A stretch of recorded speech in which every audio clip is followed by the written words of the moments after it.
All right, what's going on everyone? Today we are taking a look at Sumo Springs front and rear installs on my Toyota 2008 FJ Cruiser. This is the same kit that you would use for a lot of Toyota and Lexus vehicles. And right now we've only got the rears because the fronts are on their way. So we're going to install the rear spring kit, take a look at it, walk you through the process, and then we'll wait for the fronts. So opening up the box. Damn, these are hefty. These are very hefty springs. They are made out of a polyurethane. Comes with what appears to be the plates that wrap around that allow you to actually mount it. And then some blue Loctite along with the bolts and the nuts that you need. Very exciting. Tools we're going to use today, a breaker bar, and then a ratchet set, as well as some rhino ramps. So I'm going to get the truck on the ramps, and we'll start there.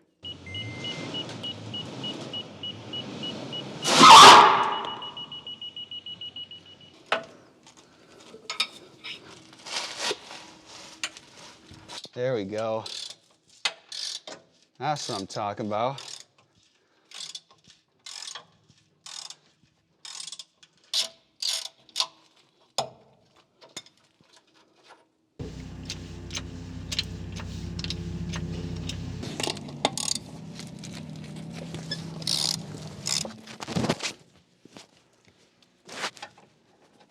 Should be easy peasy.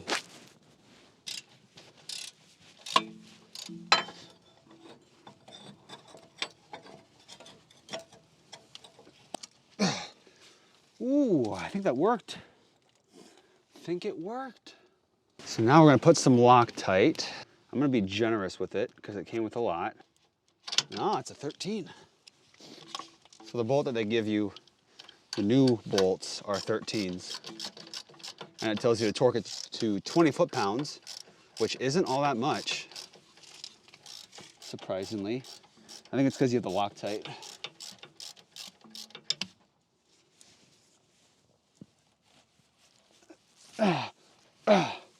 That's definitely more than 20 foot-pounds. Bolt washer and Loctite.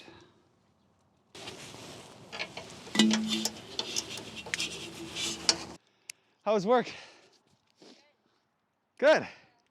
I'm just putting some Sumo Springs on. You can see it's making contact with the axle full time, so I'll know it'll be working 100% of the time. All right guys, so I apologize for the quality drop. We switched to a GoPro, but we have the front springs here. They arrived in the mail, and we're gonna install them.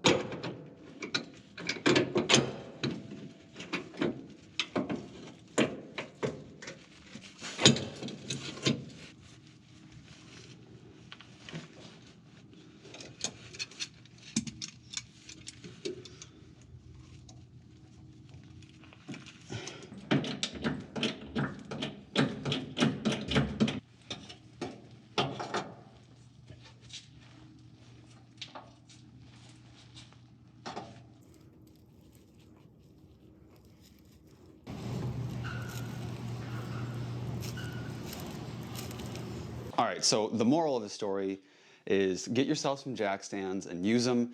I ended up purchasing some and using them later on. I stripped the passenger front side OEM bump stop screw, so I had to cut into the frame and then remove it by just like doing some crazy stuff. And I do wish I would have gotten some beforehand for the actual installation, but can't go back, but I can make recommendations. Do as I say, not as I do. Now, with the Sumo Springs, how would I rate the experience? Well, besides messing up myself, messing up the OEM bump stop, stripping it, and causing 8 hours of work, these are pretty easy to get on. I feel like I can't say that because it wasn't for me, but it should be for you if you're not incompetent and if you know which way to twist to loosen a bolt. But honestly, if I can do it, so can you. And I am very, very grateful because I was debating whether I should get a lift kit with stronger springs to handle the added weight of my truck, or just go with the Sumo Springs and kind of forgo the lift kit. I was excited to get some lift. That would have been cool. I wouldn't have fit in my indoor parking garage, so that is certainly a consideration. It would have put me way higher, and I would have had it taken off the rooftop tent. And so I also think that if I were to have tried to install, coilovers in the front, and then I think I could have done the backs. But I think it just would have been a nightmare and a lot more challenging than just doing bump stop replacements. And I'm not an experienced mechanic. I don't have a lot of experience working on cars. This is my first car that I've ever done anything with in terms of modification and making improvements and working on it for general maintenance. So I have no experience, no training, and I think this is a much more beginner-friendly way to bulletproof your suspension and do so at an affordable cost, because a lot of lift kits you see are anywhere from $1,000 to $3,000 for a complete super high-end system, and the Sumo Springs are under $300 for the rears, under $300 for the front. So in and out, I guess after taxes, it was about $600 even, but you really can't complain with that. The experience riding quality on road is phenomenal. It's springtime in winter is coming to an end in Minnesota, and so potholes are rearing themselves.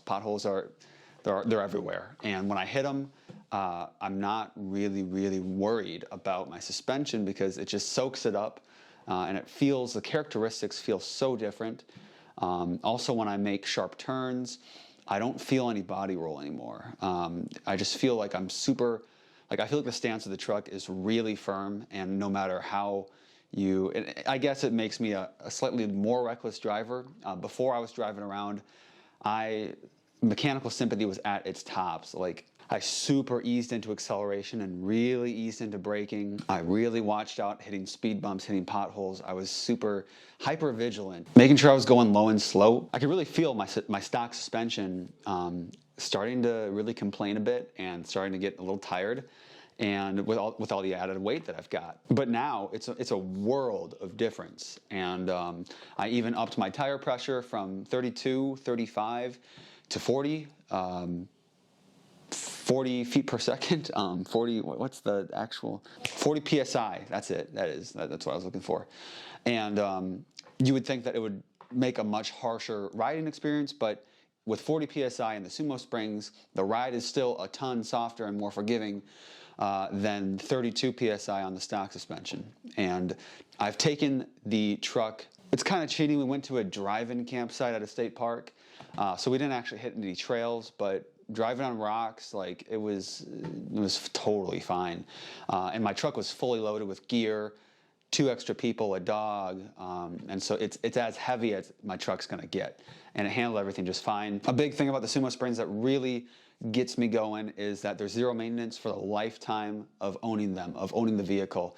You don't have to do anything to them. If they get punctured or damaged, the structural integrity remains. So these are just kind of like a really one-stop shop, one and done kind of suspension thing. If I do want to get a lift kit, if say I move to a house where the garage is taller, or if I just don't care about keeping my truck out in the elements, and I want to get a lift kit, I certainly can, and then I'll just have beefier, better bump stops. And because right now the Sumo Springs are making contact in the front. You can see them being compressed just at a steady stop. So 100% of the time, the front Sumo Springs are putting in work. The colors, I'll talk about the colors for a second. Blue signifies kind of a light to stock load, but it also says that it can give you up to 1,400 pounds of extra carrying capacity. So that doesn't sound light to me, but I know these trailers were also designed for super heavy trucks towing and super heavy RVs and stuff. Black is designed for a medium to light to medium load, and then yellow is designed for heavy. And so since most of the weight on the truck is oriented on the rear axle, passengers, cargo, storage cases, rooftop tent, roof rack, rock sliders used to be there, fuel cans, fuel tank, stuff like that. Whereas on the front, I've only got the steel bumper and the winch, and that's it in terms of added weight. I decided to just run with the lighter stuff on the front, which I'm happy with because The heavier you go in color, the stiffer you go in polyurethane, the harsher the ride experience is when you're unloaded. I've found the color selection that I've chosen to be absolutely perfect for my scenario, and probably yours if you have a similar setup. And I did notice a front end sag with the steel bumper, with the winch on stock suspension, so I knew that that was going to be making contact full time. The rear barely makes contact. Since it's a solid axle in the rear, if it tilts this way, it compresses down on one side and then totally lifts up on the other side, which is fine. It makes sense when you think about physics. But I know that the rear springs, especially when I load up cargo, especially when I load in passengers, that they're going to be doing work, putting in work, and relieving the stock suspension 100% of the time. Would I recommend these? Absolutely, I would. I think they're kind of slept on. I know there are a lot of people who are skeptical about these. And I've never driven a lifted truck or a car with beefed up springs and coilovers. So I don't know what that experience feels like. I just know what stock suspension with 650 to 1,000 pounds above curb weight feels like. And it's pretty terrible. It's pretty miserable. And I can see what people mean when they say that suspension is not necessarily as fun of an upgrade to make because it's not something that you really see.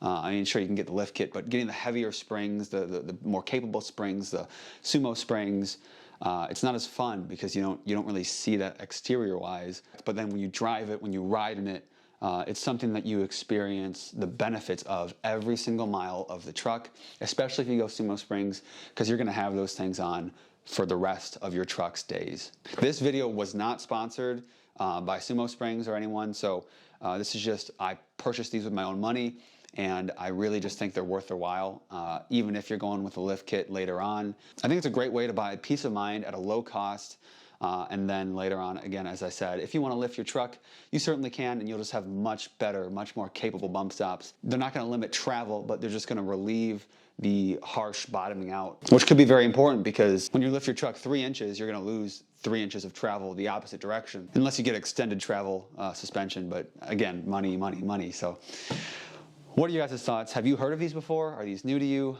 Do you have them yourselves? I'd love to hear your guys' experience with the install and if they've been worth their while. I've only driven them for about 1,000 miles, so I'll maybe keep coming out with updates, but I don't know if I will because I feel like I know what to expect. Like, I know what they do. They don't need to be broken in, and they're never going to break. So very excited about these. Thank you guys so much for your time. It is very valuable to me.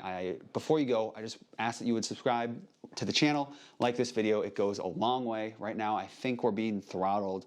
Either that or all the videos that I'm making just are really bombing it. So your support and your sharing, your engagement with the platform, with my channel makes a big difference. So thank you guys for watching. Thanks for being here, and we'll see you in the next one.